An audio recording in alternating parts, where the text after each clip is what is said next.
Hi, my name is Will Nunziata, and I'm a New York City-based director and creator of theater, television, and film, and I'm also proud FENIX Global Artist Ambassador. Today, I am so excited to introduce to you to pop singer-songwriter Michael Ryder. For more on Michael, you can read more about them right below this video, but in the meantime, here is a sneak peek at the incredible talent of Michael Ryder. We left things in shambles. We left things undone.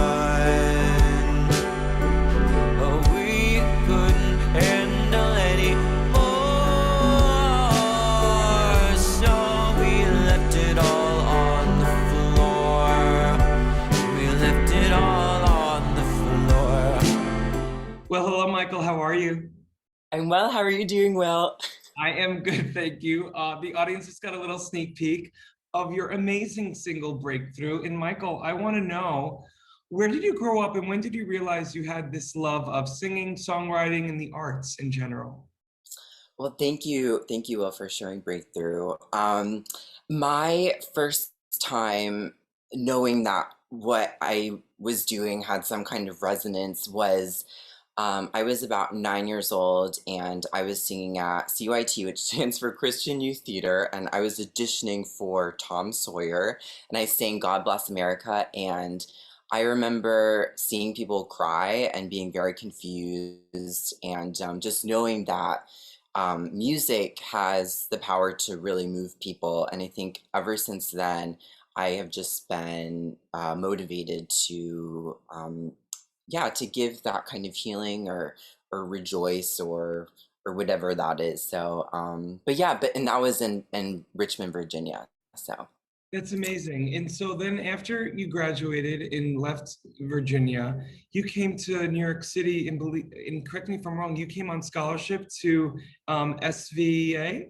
yes, yep, that's correct. I started in 2013 and I graduated in 2017. Yeah.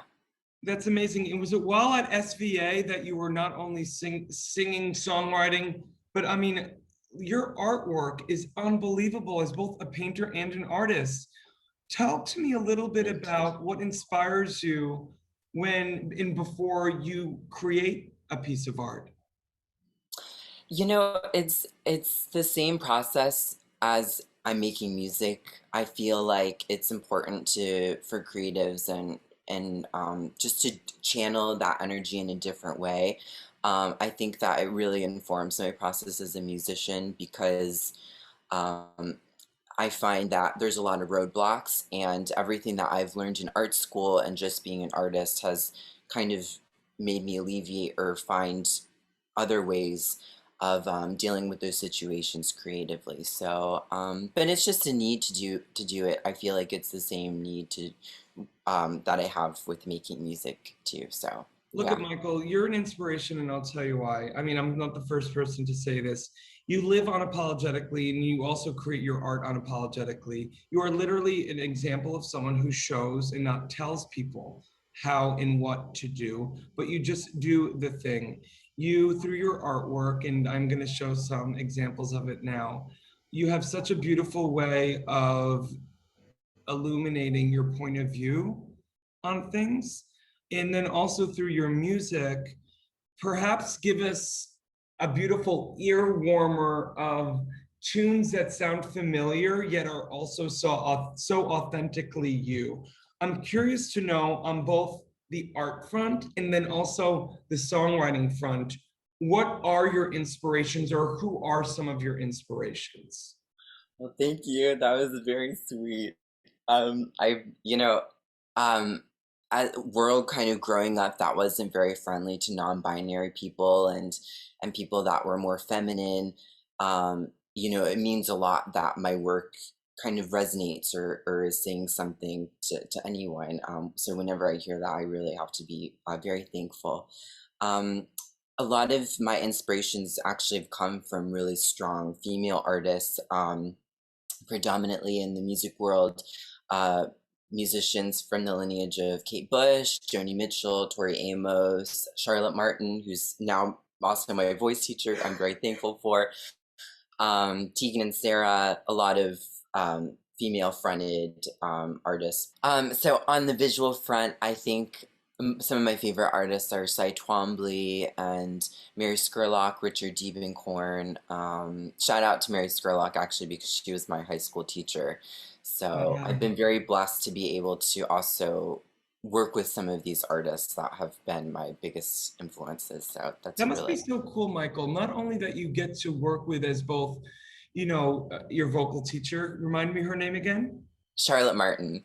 So you work with Charlotte Martin, you're inspired by a teacher in the visual art realm as well, that not only are you studying with some heroes of yours, but you're doing them proud, because what you're doing is, and I'm sure you know this, but Michael, you are unapologetically, as a vessel, fusing your crafts and the crafts of others. But Michael, people can go to your website, and it's and nothing against singer-songwriters who do art and painting as hobbies, but you go to your website and see the artwork that you put out there. It's like, I want one for my apartment. Oh, thank you. Well, that's the dream. I hope that people will prescribe to both. That would be great. Well, and the cool thing about FENIX, Michael, is that not only are you going to be able to share your skill set and talent in merchandise with the world, but that also in terms of NFTs and what that's doing in terms of artists and painters selling their work.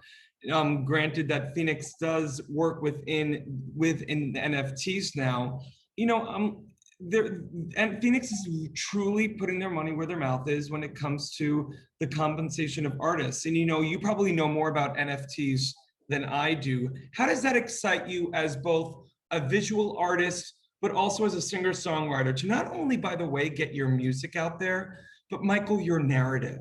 Because I think it's so important for kids out there who may be non-binary, who may also forget being non-binary, who might just not have gotten the support that you have gotten. Yeah, what do you feel about all of that? I think it's amazing. I think it's such as turbulent and difficult as it is being an artist at any time, really. I think it's a great time to be an artist now. We have all the tools at our disposal. We don't need any middleman. And, I think that, of course, whenever there's innovation, there's always challenge, and it makes things difficult since there's so many artists out there. But yeah, I think it's a really, really exciting time to be an artist and to be able to use all these things at our disposal. And there's just no rules. I think that there's no way to release music. There's no way to release art. It's just however you feel you need to do it. And yeah, I think that's a really cool thing. Michael, you bring up a really good point, and it makes me think, like, especially in these past 16 months as artists, right?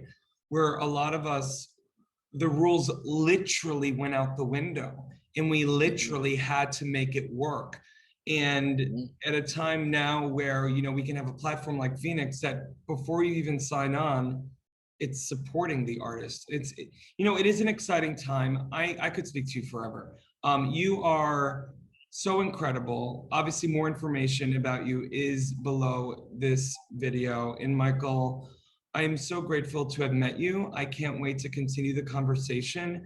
And thank you so much for speaking with me today. Well, thank you, Will, and thank you so much, FENIX, for supporting artists. Really appreciate it. Thank you. Age, artists and bands struggle to make a living. In fact, only a small number of artists can live off their craft. For the 98% of artists that don't have the luxury of being signed to a label, it's tough. But artists deserve to live off their art. Wherever you are around the world, appreciation of music does not change. FENIX brings bands and their fans together, whilst allowing bands to properly monetize their passion. The FENIX app will directly connect bands and fans with no need for middlemen. We're utilizing the blockchain to give the power back to the artist once and for all.